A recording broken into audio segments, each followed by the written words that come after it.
She smiled during the day. But at night, she became something else. And when the children started disappearing, the truth was more terrifying than anyone imagined.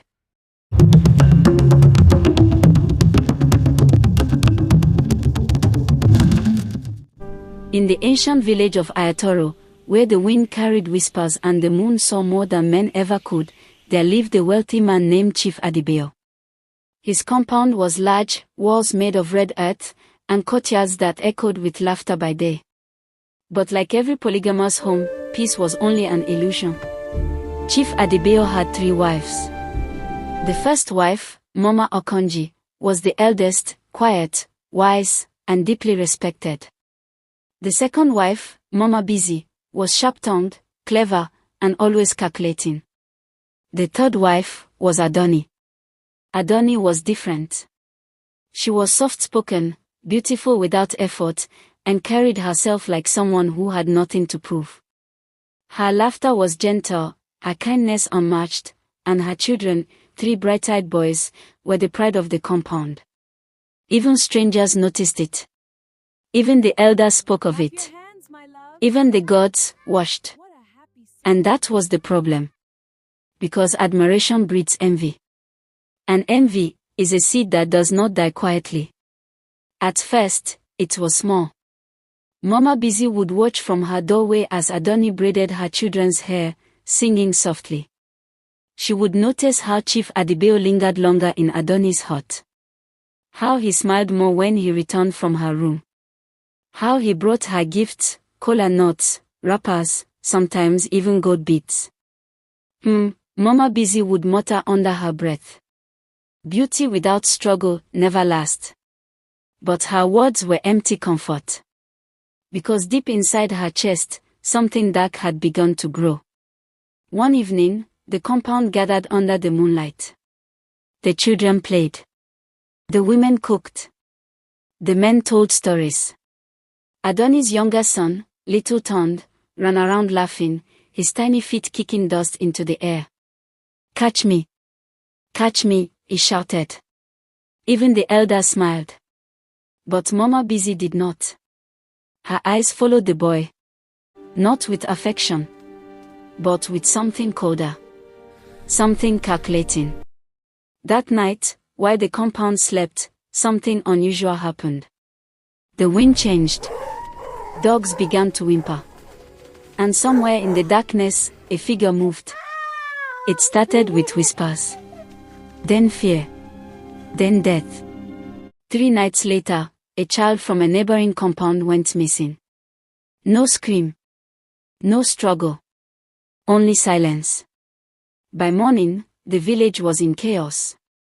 Mothers clutched their children tightly. Fathers sharpened their cutlasses. Elders gathered beneath the sacred tree. "This is not ordinary," one elder said.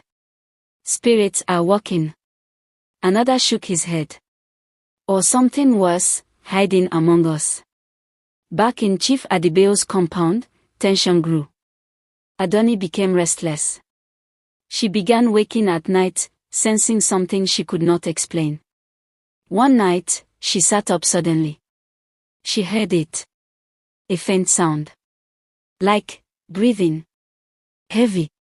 Slow. Close. Her heart pounded. She turned toward the doorway. Nothing. But the air felt wrong. The next morning, she noticed something strange. Her son Tond had scratches on his leg. "Tond, what happened?" she asked, kneeling beside him. The boy hesitated. "I saw something," he whispered. Adoni froze. "What did you see?" The boy looked around nervously. A woman, but not a woman. Adoni's blood ran cold. Meanwhile, Mama Busy continued her daily routine as if nothing was wrong. She laughed with the other wives. She greeted visitors. She even comforted grieving mothers. But at night, everything changed. When darkness swallowed the compound, Mama Busy would sit alone in her hut. No lamp. No fire. Just darkness.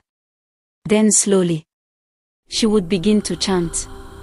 Low, ancient, dangerous.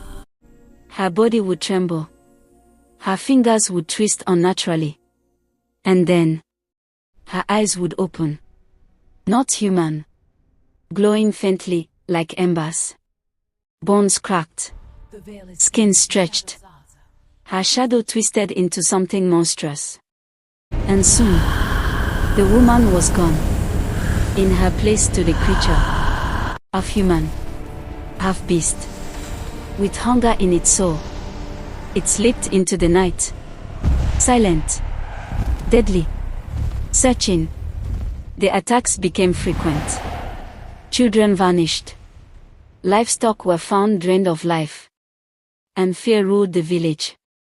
Adoni could no longer ignore the signs. Her son's words haunted her. A woman, but not a woman. One night, she decided to stay awake. She pretended to sleep. But her eyes remained open. Watching. Waiting. Midnight came. Then, a sound. Soft footsteps outside. Adoni slowly rose and moved toward the door. Her hands trembled. Her breath shallow. She opened the door slightly.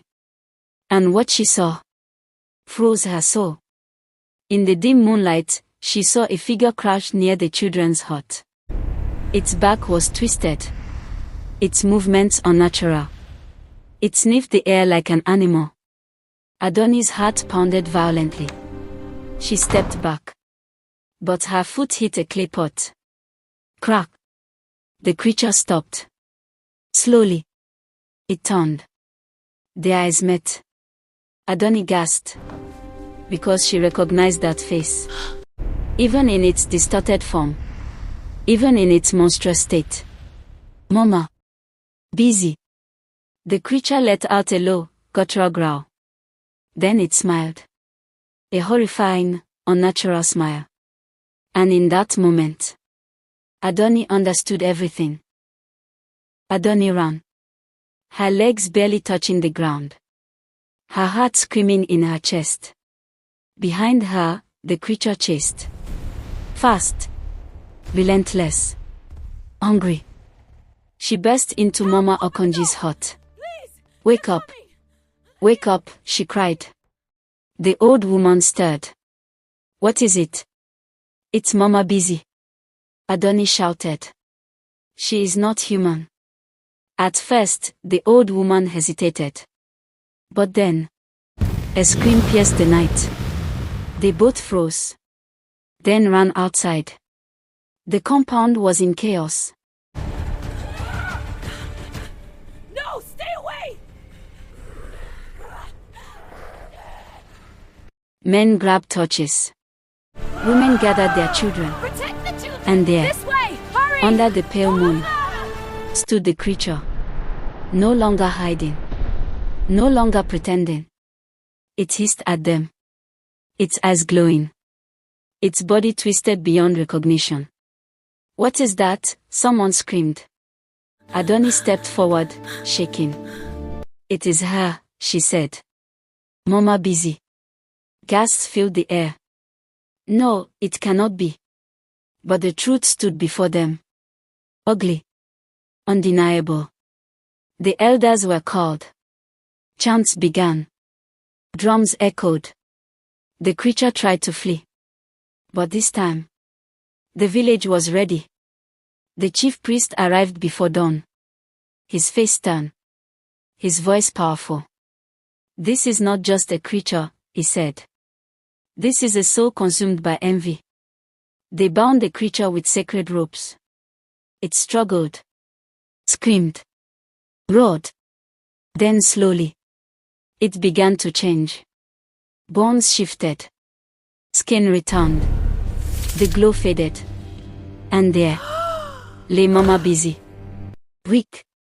Broken. Exposed. She looked around. At the faces. At the fear. At the hatred. Then she laughed. A hollow, chilling laugh. You loved her more, she said, pointing at Adoni. You all did. Tears rolled down her face. I only wanted to be seen. The priest shook his head. And so you chose darkness. She smiled bitterly. It chose me first. Silence fell. Heavy. Painful. The verdict was clear. She could not remain. As the sun rose, Mama Busy was taken away, banished into the forbidden forest. A place no one returns from. The village slowly healed. Children returned to playing. Mothers slept again. But something had changed. Adoni was no longer just admired. She was feared. Respected. Protected. Because she had seen the truth. And survived it. But sometimes, late at night, when the wind howled and the moon hid behind clouds, Adoni would hear something. A distant sound. A whisper. A growl. And she would hold her children tighter. Because some darkness never truly dies. Years later, another village began to report the same disappearances. Children gone. Livestock drained. Whispers in the night. And one old woman swore she saw it. A creature. Half human. Half beast. With familiar eyes. Mama Busy did not die. Moral lesson. Envy destroys not only others, but the one who harbors it. Darkness grows in silence and comparison. Not every smiling face carries a peaceful soul.